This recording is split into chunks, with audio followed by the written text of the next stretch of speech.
नमस्कार दोस्तों, आज हम सुनेंगे सोमवार की एक ऐसी व्रत कथा जो सिर्फ नियमों और चमत्कारों की नहीं बल्कि अटूट विश्वास, गहन प्रेम और अलौकिक कृपा की कहानी है।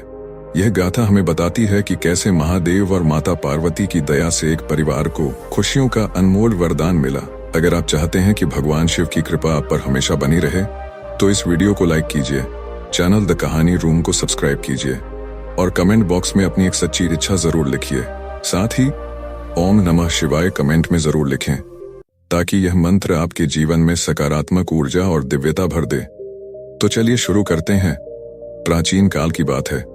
एक गांव में एक साहूकार रहता था। वह धन संपत्ति से परिपूर्ण था। महल जैसा घर था, नौकर चाकर थे, पर उसका मन सदैव एक गहरे शून्य में डूबा रहता था। उसके पास सब कुछ था सिवाय एक संतान के। यह चिंता उसे हर पल कचोटती रहती थी। उसका विशाल साम्राज्य किसके लिए था यदि उसे आगे बढ़ाने वाला कोई न हो। यह विचार उसके मन को उदासी से भर देता था। साहूकार का महादेव पर अटूट विश्वास था। अपने मन की पीड़ा को शांत करने और संतान प्राप्ति की कामना लिए वह हर सोमवार को पूरी निष्ठा से व्रत रखता। सुबह से ही वह भगवान शिव और माता पार्वती की पूजा अर्चना में लीन हो जाता। संध्या काल में जब दिन ढलने लगता और मंदिर में दीपों की मंद मंद रोशनी फैलती, तब वह श्रद्धापूर्वक शिवलिंग पर दीपक जलाता। उसकी आंखों में एक आशा होती थी, एक प्रार्थना होती थी कि महादेव उसकी व्यथा सुने। एक दिन साहूकार की इस गहन भक्ति और निष्ठा को देखकर माता पार्वती का हृदय द्रवित हो उठा। कैलाश पर बैठी माता ने भोलेनाथ से कहा, हे प्रभु, यह साहूकार आपका परम भक्त है। देखिए न, कितनी श्रद्धा से यह प्रति सोमवार आपकी पूजा करता है। इसका मन संतानहीनता के दुख से व्याकुल है। मुझे लगता है आपको इसकी यह तीव्र मनोकामना पूर्ण करनी चाहिए। भगवान शिव ने माता पार्वती की बात प्रेम से सुनी और मुस्कुराते हुए बोले, हे गौरी, यह संसार एक कर्म क्षेत्र है। जैसे एक किसान अपने खेत में बीज बोता है तो कुछ समय बाद उसे उसी के अनुरूप फल मिलता है, उसी तरह इस संसार में भी मनुष्य जैसा कर्म करता है उसे वैसा ही फल मिलता है। साहूकार के कर्मों में संतान सुख का योग नहीं है, पर माता पार्वती का हृदय साहूकार की पीड़ा से भर चुका था। उन्होंने भोले भंडारी से पुनः आग्रह किया। उनकी आंखों में साहूकार के लिए करुणा थी। वे बोली, हे नाथ, फिर भी आप इसकी मनोकामना पूर्ण कर दीजिए। यह आपका परम भक्त है। यदि आप अपने भक्तों की इच्छा को पूर्ण नहीं करेंगे तो वे आपकी पूजा आराधना क्यों करेंगे?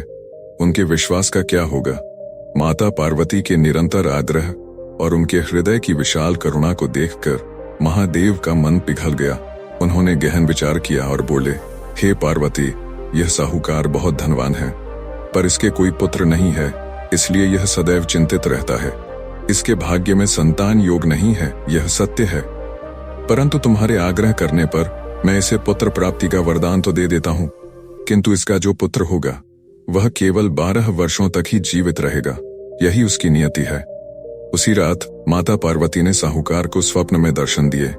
उनके मुख पर दिव्य तेज था। उन्होंने साहूकार से कहा कि उसे जल्द ही पुत्र रत्न की प्राप्ति होगी, परंतु उनका पुत्र दीर्घायु नहीं रहेगा, बल्कि केवल 12 वर्ष तक ही सीमित रहेगा। यह सुनकर साहूकार का हृदय मिश्रित भावनाओं से भर गया।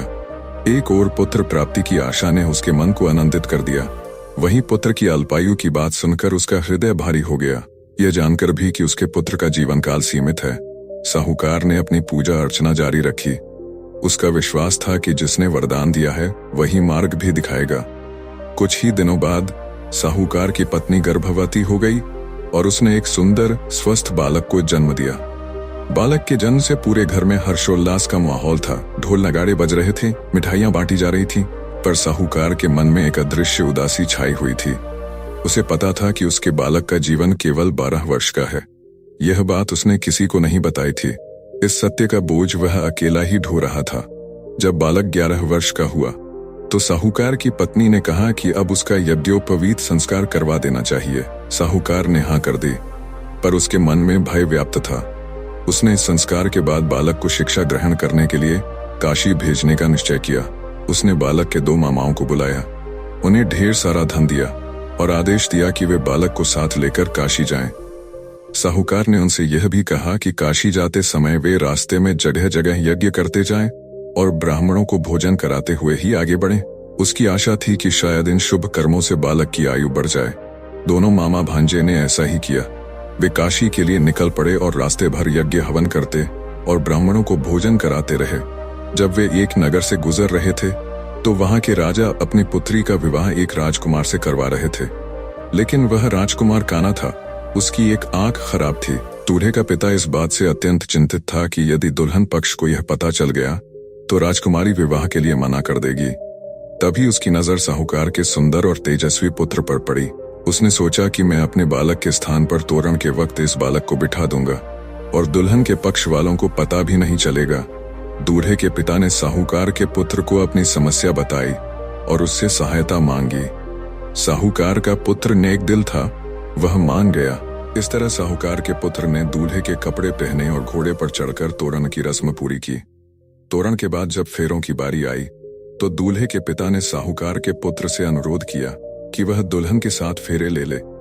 उसने कहा कि जब विवाह संपन्न हो जाए तो वह यह बात किसी को न बताए।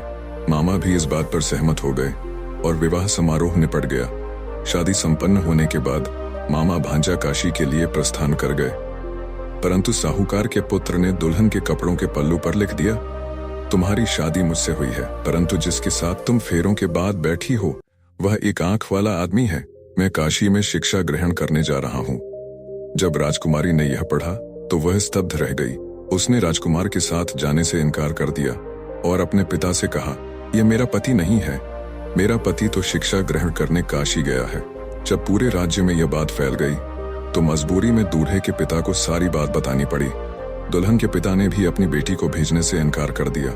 इधर मामा भांजे दोनों काशी पहुंच गए। बालक शिक्षा ग्रहण करने लगा और मामा ने यज्ञ करवाना शुरू कर दिया।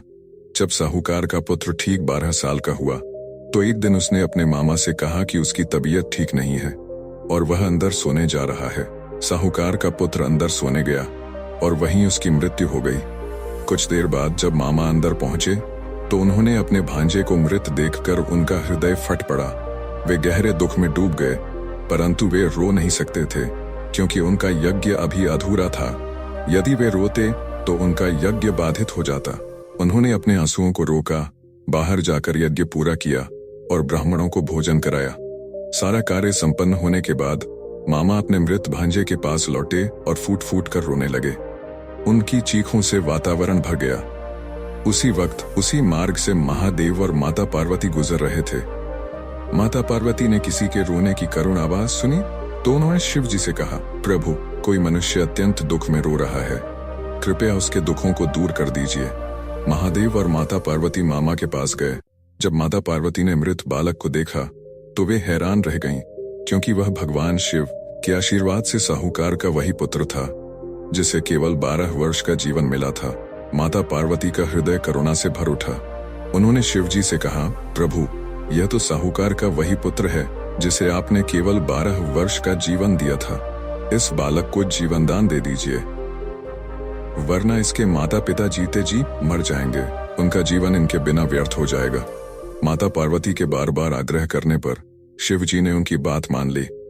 उनके दिव्य स्पर्श से साहूकार का पुत्र पुनः जीवित हो गया। बालक की सांसें वापस लौट आईं।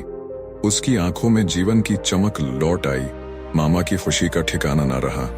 वे भावुक होकर महादेव और माता पार्वती के चरणों में गिर पड़े।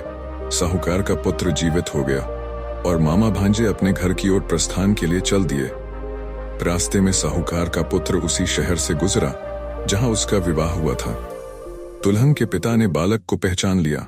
जब उन्हें पता चला कि बालक जीवित है और उसका विवाह उनकी पुत्री से हुआ है तो उनकी खुशी का ठिकाना न रहा। उन्होंने मामा भांजे को अपने महल में बुलाया और एक भव्य समारोह किया।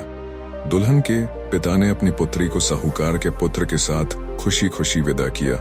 जब साहूकार का बालक अपनी नवविवाहित पत्नी के साथ अपने घर पहुंचा तो उसके माता पिता छत पर बैठे थे। वे सोच रहे थे कि यदि उनका पुत्र सही सलामत वापस नहीं लौटा तो वे दोनों भी उसी छत से कूदकर अपनी जान दे देंगे। उनका जीवन पुत्र के बिना व्यर्थ था। ठीक उसी समय उनके मामा वहां आ गए और उन्होंने बताया कि उनका पुत्र जीवित है और विवाह करके वापस लौटा है। साहूकार ने अपने बालक को जीवित और नववधू के साथ देखा तो खुशी से उसकी आंखें भर आईं। उसने खुशी से उसका स्वागत किया। पूरा परिवार खुशी खुशी अपना जीवन बिताने लगा। उनका घर अब खुशियों और समृद्धि से भर गया था। जैसे भोलेनाथ ने इस परिवार पर अपनी कृपा करी, ऐसी कृपा सब पर करना। तो दोस्तों, कैसी लगी आपको आज की यह कथा? यह कहानी हमें सिखाती है कि विश्वास, प्रार्थना और निस्वार्थ कर्म का फल अवश्य मिलता है। महादेव और माता पार्वती अपने भक्तों की पुकार अवश्य सुनते हैं। ऐसी और कथाओं के लिए हमारे चैनल द कहानी रूम को सब्सक्राइब करें। धन्यवाद।